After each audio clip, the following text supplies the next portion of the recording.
आप सभी का हमारे YouTube चैनल पे हार्दिक स्वागत। वास्तु विशेषज्ञ आज अपने चैनल के माध्यम से आप सभी को त्रिपिंडी श्राद्ध की पूजन क्यों करना चाहिए और क्यों आवश्यक है त्रिपिंडी श्राद्ध का पूजन करना, या किन कारणों से यह पूजन किया जाता है, क्या है इसकी पूजन की विधि, क्या कुछ इस पूजन में उपयोग होती है वस्तु, इन सभी तमाम विषयों के बारे में आज हम लोग इस वीडियो के माध्यम से जानेंगे।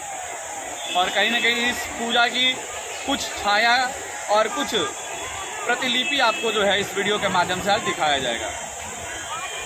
जैसा कि आप सभी को पता है, इस कली काल में लोग श्राद्ध कर्म को लोप करते जा रहे हैं। अपने दिवंगत परिजनों के लिए लोग समय नहीं निकाल पा रहे हैं। कहीं ना कहीं यही कारण जो है आने वाले उनके वंश में पितृदोष को दर्शाता है। वंश वृद्धि में समस्या देता है, पारिवारिक कलह देता है, आर्थिक उन्नति नहीं होने देता है, और यही नहीं पारिवारिक रोग, भयावह रोग भी देता है। तो इन तमाम प्रकार की समस्याओं के कारण आज लोग बहुत दुखित हैं। दुखित होने का कारण क्या है कि जब किसी के परिवार में कोई व्यक्ति मृत्यु को प्राप्त करने के बाद, शरीर को पूर्ण करने के बाद से जो उसकी क्रियाएं शास्त्रों में बताई गई हैं, 10 दिन तक बहुत सारे नियमों को बहुत सारे नियमों का पालन करने के लिए वह लोग नहीं कर पाते हैं। दूसरे, तीसरे, चौथे दिन में उस व्यक्ति के निमित्त होम आदि करके घर को शुद्धि करने के चक्कर में पड़े रहते हैं, जो कि शास्त्रमत नहीं है। जो व्यक्ति अपने माता पिता के निमित्त 3 दिन 4 दिन में क्रियाओं को करके उनके निमित्त दान उपदान करके यज्ञ को सफल करना चाहता है, वह कदाचित शास्त्रमत नहीं है।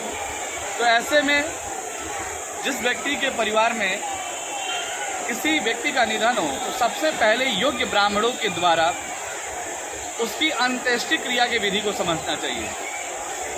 और कम से कम उसमें गरुड़ पुराण में भी बोला गया है कि कलयुग में कम से कम 10 दिन का जो है सूतक मानना चाहिए, और जो सूतक के नियम है उन नियमों का पालन करना चाहिए। जब आप गरुड़ पुराण पढ़ते हैं, बात सुनते हैं, तो उसमें यह स्पष्ट दिया है कि व्यक्ति की अंत्येष्टि के बाद से उसकी किस प्रकार की क्रियाओं को करना चाहिए, किस प्रकार के उस विधि को संपन्न करना चाहिए, अन्यथा उसका क्या कुछ दुष्परिणाम हमें भोगना पड़ता है। तो ऐसे में जिस व्यक्ति के जन्म कुंडली में व परिवार में प्रेत दोष हो, पितृ दोष हो, उन व्यक्तियों को ब्रह्म दोष आदि हो, प्रेत दोष हो, उन व्यक्तियों को विधि पूर्वक गंगा किनारे तर्पण व त्रिपिंडी श्राद्ध या नारायण बलि अपनी इच्छा के अनुसार अवश्य योग्य ब्राह्मणों के द्वारा उनके सानिध्य में करना चाहिए। जैसा कि आप सभी देख पा रहे हैं, गंगा जी के मध्य में हमारे ब्राह्मण देवता उन व्यक्तियों के द्वारा जो इस पूजन को संपन्न करने जा रहे हैं, उन व्यक्तियों के द्वारा तर्पण करा रहे हैं। तर्पण में देव तर्पण, ऋषि तर्पण और पितृ तर्पण का विशेष महत्व बताया गया, क्योंकि हमारी जो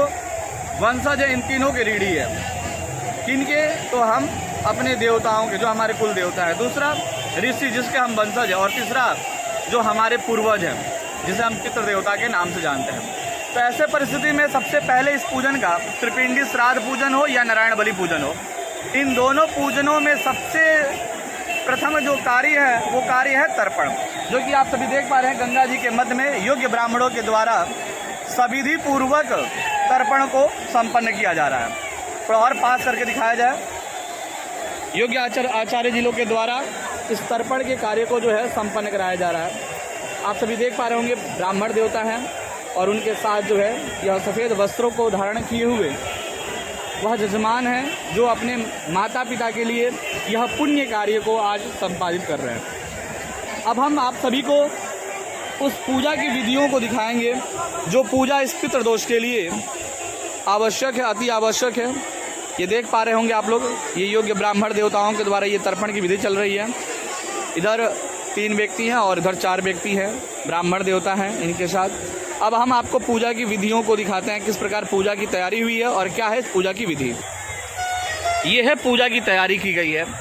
इस पूजन में तर्पण के बाद से सबसे पहले शालिग्राम भगवान की पूजन की जाती है, जो कि आप देख पा रहे हैं शालिग्राम जी रखे हैं, दक्षिणावर्त शंख रखा है, गौ रखी गई है और ये चांदी का दीपक रखा गया है।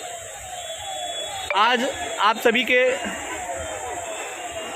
समक्ष जो है यह 4 अलग अलग व्यक्तियों की पूजन की तैयारी की गई है। ये 3 कलश रखे गए हैं, जिसमें जो प्रथम कलश है वह शिव जी के लिए है, तामस प्रेत के लिए यहाँ रुद्र कलश को रखा गया है।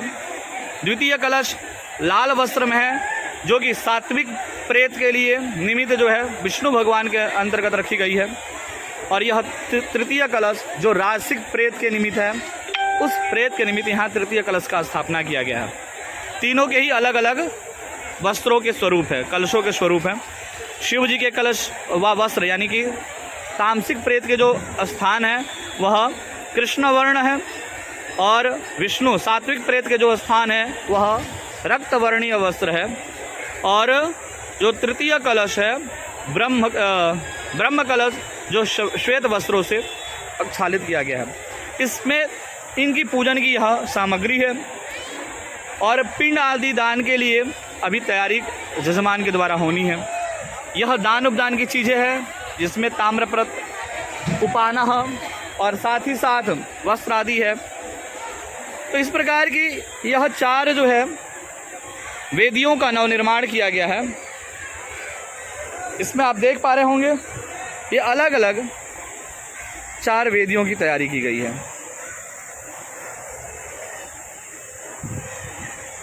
चारों की अलग अलग अपनी सामग्री है पूजन की। चारों के अलग अलग कलश स्थापित रखे गए हैं, अभी स्थापना उनका होना है।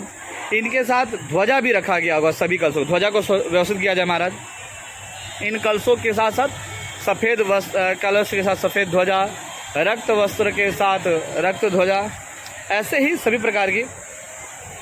तो पहले यहाँ पे हम लोग तर्पण के बाद पूजन करेंगे भगवान लक्ष्मी नारायण का, यानी शालिग्राम भगवान का, गौ का। और इनके पूजन के पश्चात जो है यह तीनों कलशों की विधि पूर्वक आवाहन स्थापन करके पूजन संपन्न होंगे। यही नहीं, इस पूजन के पश्चात पिंडदान आदि होगा। सभी के लिए अलग अलग सामग्रियों के द्वारा पिंडदान करने का विधान दिया गया, जो कि आगे आपको वीडियो में प्राप्त होगा कि किस प्रकार पूजन हो रहा है और किस प्रकार जो है पिंडदान आदि की विधियां जो है वह सारी चीज़ें आपको कहीं ना कहीं इस वीडियो के माध्यम से देखने को आज मिलेगा। दूसरा, अब हम आप सभी को ले चलते हैं उस तर्पण विधि को पास से दिखाने के लिए। तर्पण किस प्रकार ब्राह्मण देवता कर रहे हैं। जैसा कि आप सभी देख पा रहे हैं, यह व्यक्ति जो है सभी लोग ब्राह्मण देवताओं के द्वारा तर्पण कर रहे हैं।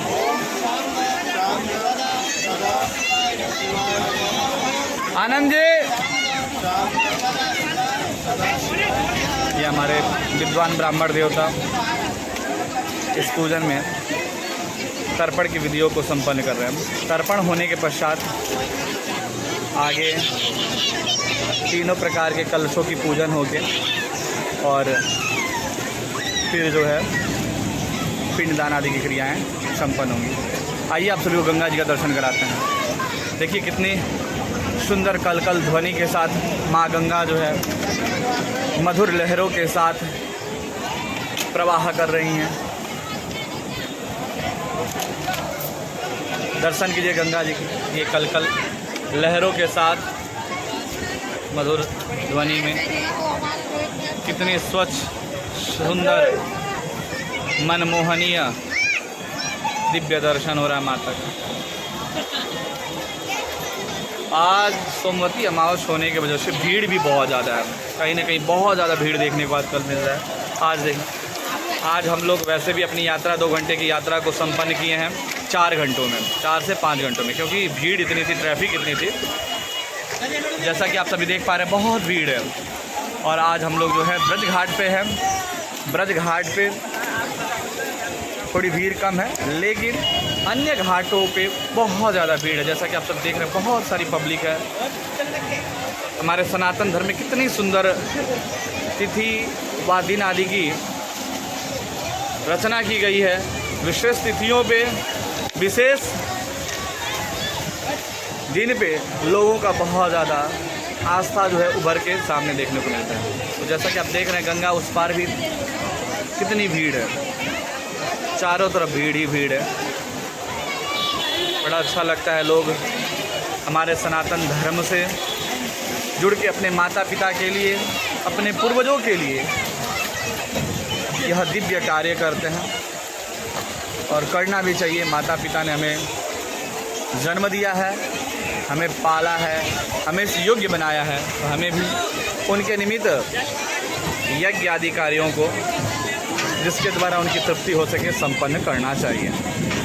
तो अभी ये तर्पण की विधियाँ संपन्न हो रही हैं, होने वाली हैं। होते ही गंगा जी देखिए पूजन कर रहे हैं। संपन्न होते ही फिर हम आपको आगे की गतिविधियों से परिचय कराते रहेंगे।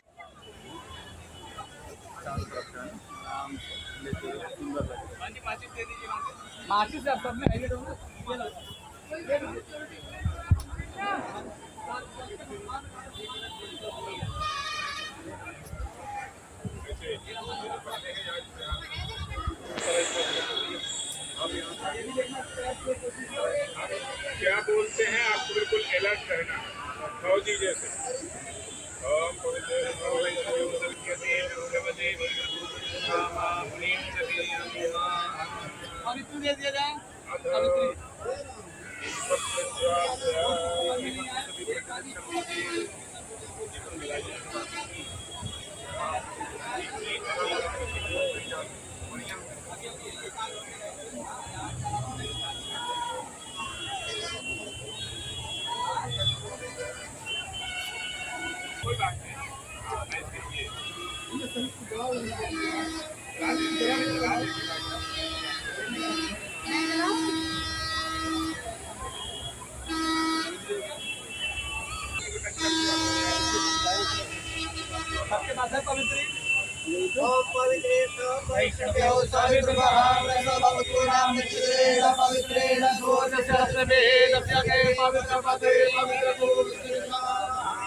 पुंडरीकाक्षं सवयाभ्यन्तरसुजे पुंडरीकाक्ष पुनातो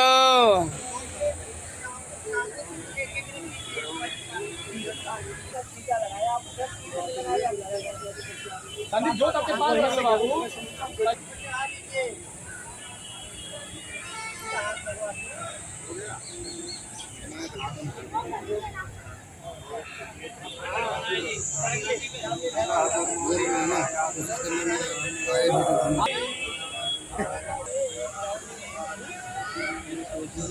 भाई बस हल्का सा लगाता, गर्मी तो पड़ी रही है। कोई नहीं, गमछी हटा लीजिए सर से, वो पोस्टर रहिएगा उसी में हाथ बात, कोई बात नहीं।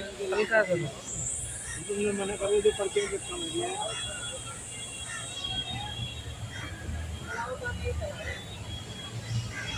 कई बार महाराज दुकान वाले भी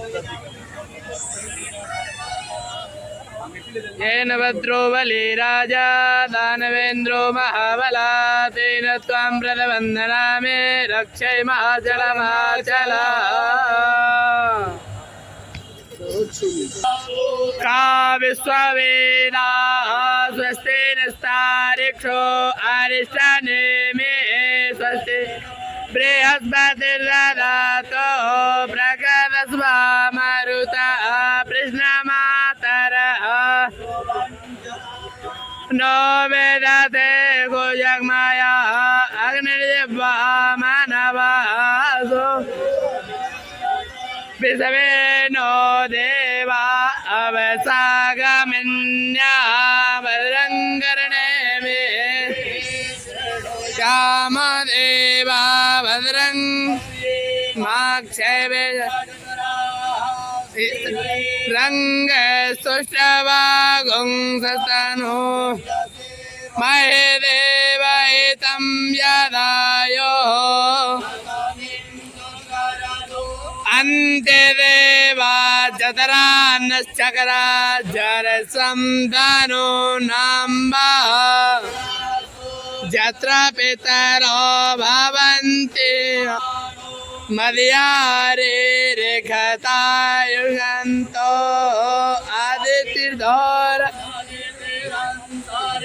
मदतिर्माता स पिता स पुत्रा विसवे देवा पंचजना अदितिर्जातमदितिर्जानित्वं मा शान्तिरन्तरिक्षगुं शान्ति शान्ति शान्ति वनस्पतयः शान्तिर्विश्वे देवाः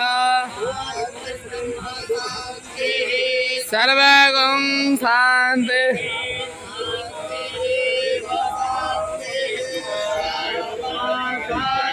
रे रे यथा समीहसे ततो नो अभयं गुरु सन्ना कुरु प्रजाभ्यो वयन्न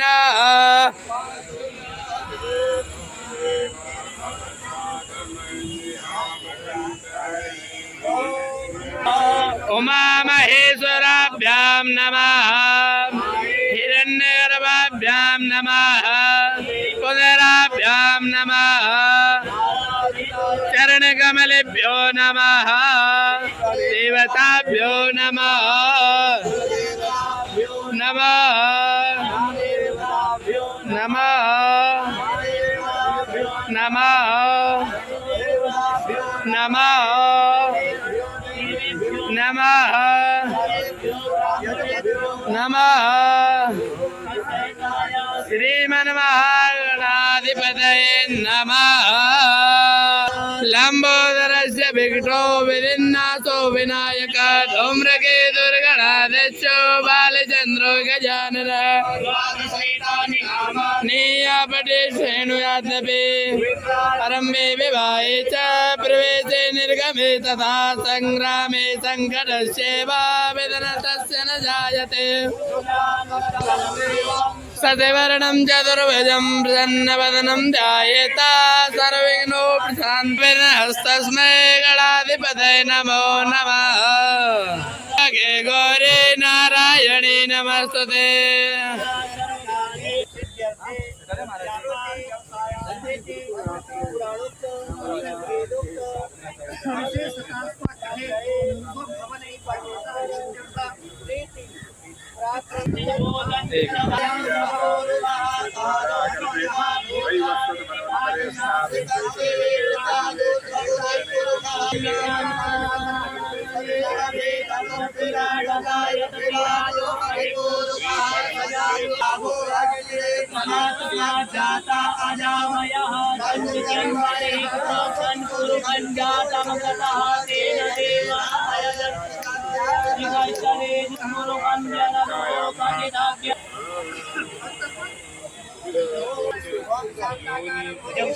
पद्मनाभं सुरेशं विश्वाधारं गगनसदृशं मेघवर्णं शुभांगं लक्ष्मीकान्तं कमलनयनं योगविद्यानगम्यं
यूट्यूब पे डालेंगे तभी तो बनवा रहे हैं।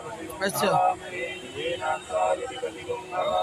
बसो मम अहम जानि गर्भधमा तुम जासि गर्भधम्मा अंबिके अम्बालगे नमान दिगसना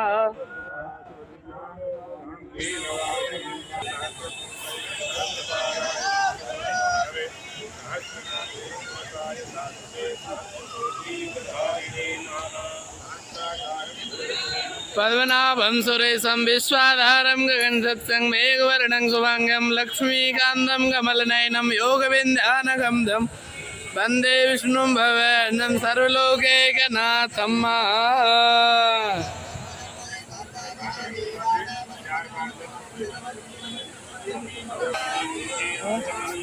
जबरदस्त वीडियो आ रही है भाई साहब, ऐसा कैमरा आ रहा है जैसे आईफोन का होगा। देख एक देखो उस बाबा जी को क्लियर दिखाऊं। हाँ देख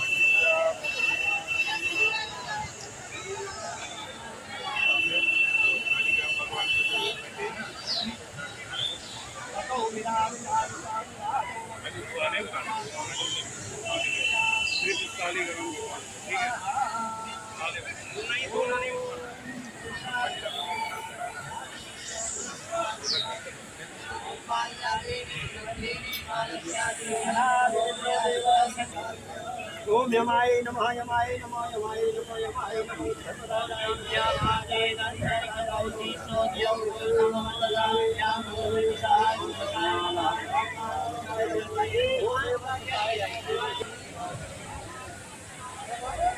पंडित जी का है।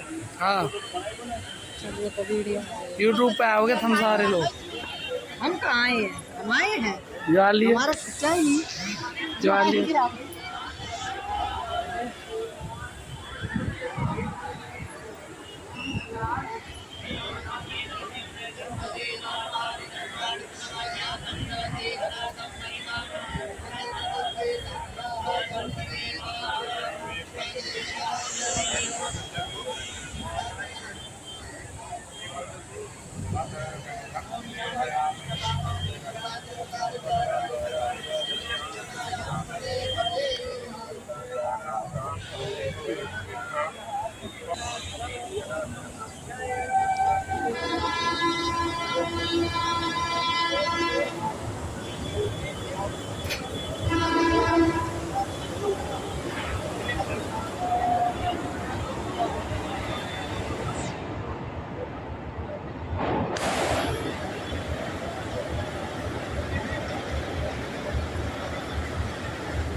फोन का चार्ज खत्म ले लो होगा।